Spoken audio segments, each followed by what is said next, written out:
নির্দিষ্ট দলের ইচ্ছায় সনদ বাস্তবায়ন নয়, জনগণের ম্যান্ডেট জরুরি বলছে বিএনপি। 9 মাসের আলোচনায় সম্ভব নয় সব, মন্তব্য প্রেস সচিবের। আপনি একটা কথা বলবেন, আরেকজন একটা কথা বলবে, তারপরে এর দ্বিমতের ভিত্তিতে আমরা একটা কনসেনসাসে যে তারপরে একটা ডিসিশন হবে। এই কনসেনসাসের মধ্যে আমাদের কিন্তু 31 দফা সবকিছু আসে নাই, কিন্তু আমরা সেটা নিয়ে রাস্তায় যাচ্ছি। আগামী নির্বাচনে সেগুলোরই আমরা জনগণের কাছে যাব। জোটে বড় দলের প্রতীক নিয়ে প্রচারণা শুরু করলেও নতুন আরপিও বাধায় বিপাকে শরিক দলগুলো। ভোটের মাঠে চ্যালেঞ্জে পড়ার শঙ্কা।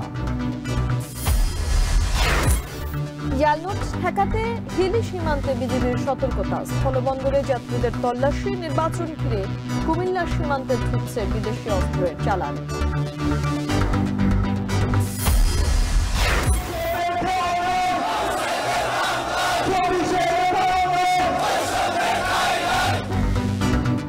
এমপিও ইবতেদাইয়ের পর এবার মাঠে সরকারি প্রাথমিকের শিক্ষকরা। 10ম গ্রেডে বেতন সহ 3 দাবিতে শহীদ মিনারে অবস্থান কর্মসূচি।